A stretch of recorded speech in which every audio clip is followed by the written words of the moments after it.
I've told this story before. Several years ago when I had Talbot, we would get together with friends of ours and take all the dogs out to park or wherever to play. And a lot of times someone would ask me, why is Talbot so pissed off? And I would tell them, well, he's not. He's just very deep chested and he likes to bark when he's playing. So he has a very deep bark. But if you look at his body, it's very loose. His tail is wagging really broadly. His ears are relaxed. You look at all those things together and you can see that he's really not pissed off. Welcome to this episode of Dog Leads. I'm Steve Bishop, certified dog trainer. If you'd like help implementing anything I talk about today or any of the other episodes, you can email me at bishopsgatetraining@gmail.com. So I was thinking about topics that I wanted to cover, and I realized as I was looking at some of the previous podcasts that I've never really talked about body language specifically. I've mentioned it several times in different contexts, depending on what I'm talking about. But I thought it'd be a good idea to just take an episode and talk about body language and things that we can look for. But the key takeaway, the thing I really want to drive home is you have to take these things in context. You can't just look at one aspect and say, oh, the dog's feeling this way or that way. You have to look at everything together. So I want to start with stress signals first. The lowest stress signal is what we call a lip lick, where the dog looks like he's licking his lips, but he's not anticipating a treat, or he's not, thirsty or something like that. The next one would be a yawn when they're not tired. This, I kind of liken it to when they're really stressed and they just go, I think it's kind of the same thing the dogs are doing. They're just trying to release that stress. The next one would be a look away or a walk away, which the walk away, I believe that is a more exaggerated form of the look away. And the look away is when the dog just won't make eye contact or won't look at you, just like it sounds, but they're not distracted by something. And this too, I think it's kind of like when little kids are like, oh, I don't see you, so you're not really there. Dog's look away is kind of like, oh, maybe if I don't pay attention to them, they'll go away. And then the next one that we have, or the next step, would be creeping. And this is where the dog tries to make themselves look smaller so they're less intimidating. The tail's usually tucked or really tight to the body on the side. The whole body is lowered. They may be doing that look away or lip lick along with that. And creeping, trying to get away from the situation. I talked about the alert posture in the leash aggression episode, where the dog is leaning forward, the ears are erect and forward, the whole body just looks like they're leaning in, ready to pounce on the other dog or the person. Usually it's accompanied with a hard stare. Now, a hard stare, when you're talking to somebody, generally we make eye contact and you think about, okay, I'm looking at the person's eyes, I'm looking at their mouth, there's something on their shirt, hey, something caught my attention. So you're constantly looking around. There has been a study where the eyes are moving back and forth just a little bit, and it's imperceptible, but we think it's to help orient ourselves in space. I think any binocular animal, dogs, cats, people, dolphins, whatever, I think they do the same thing, and it just helps to keep them oriented, to know where they are. Well, a hard stare, even though it's not perceptible, it's noticeable. Somehow on an unconscious level, we notice when those eyes stop moving, and that's the hard stare. You're really focused on whatever it is that's causing you stress or concern. So in those alert postures, a lot of times you will see that also. There's that hard stare along with it.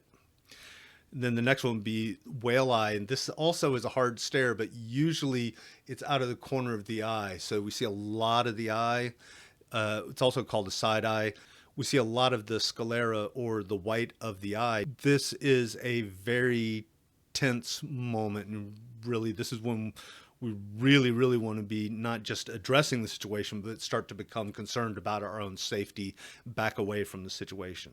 And then the next step in the progression would be a growl or a snarl. From about the alert posture up to the growl and the snarl, you will start to see the piloerection, or that's the technical term for the hair standing up.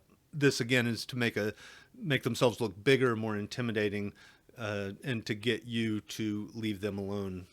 I don't see this one a lot in the list of the progression towards aggression, but I would put the muzzle punch after that. This is exactly like it sounds. The dog will use their muzzle to actually punch you. And it used to happen a lot when I had the store. I would do nail trimmings. The dogs a lot of times didn't like it.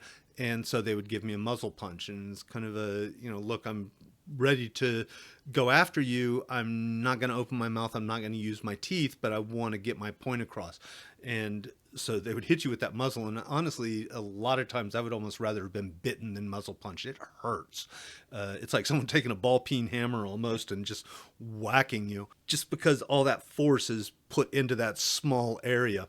And then the next step would be a snap and then a bite. On the other side, the comfort or affiliative gestures, the first step would be an air lick. And this is when the dog, like it sounds, they're licking the air. And I kind of say it looks like the dog wants to give you a kiss, but they don't actually want to make contact because they don't want to offend you.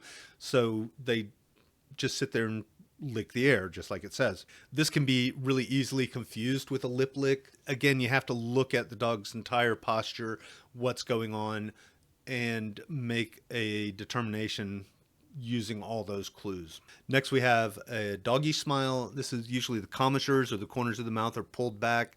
The mouth might be slightly open.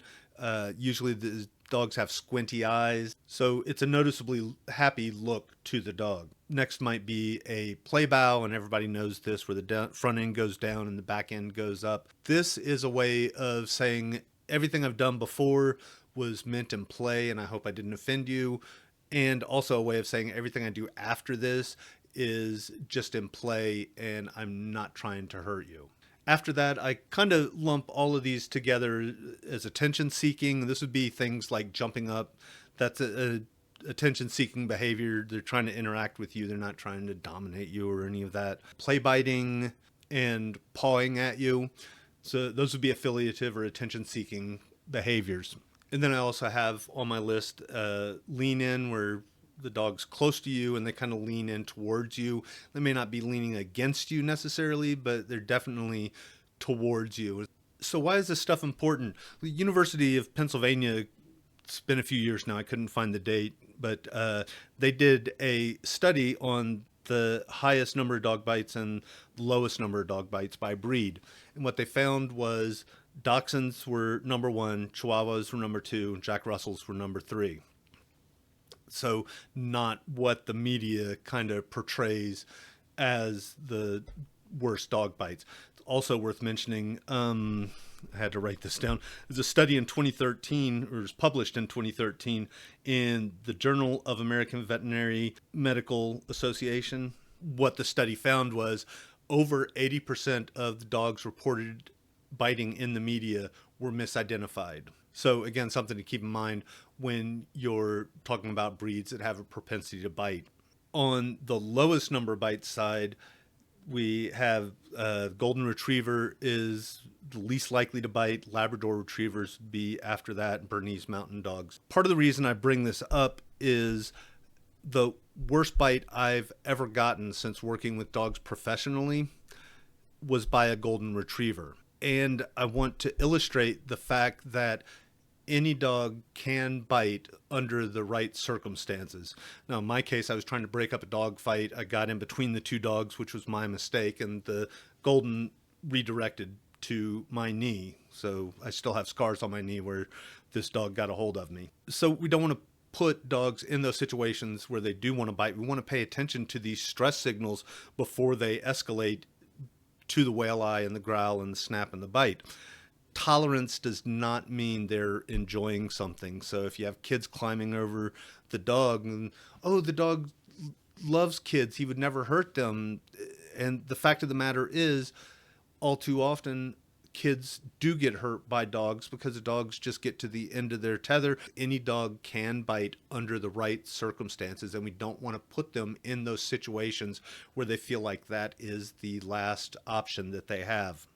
Because who's going to suffer for it? The dog bites. The dog's the one that's going to pay the price, not the kid. I do have a presentation that goes into this more in depth, and I've mentioned that in another podcast, I know, but I'll put a link up to that again in the description if you want to watch that. It's about an hour long, but like I said, it goes a lot more in depth. There's illustrations and whatnot, and I think it's very informative. I will leave that for now, and we will see you here next week. Thank you for joining me today. If you found today's conversation helpful, please take a moment to like, subscribe, and share it with a friend. It truly helps the podcast grow. If you have questions, a topic suggestion, or you want to schedule a private training session, leave a comment or email me at bishopsgatetraining@gmail.com. Thanks for listening, and we'll see you back here next week.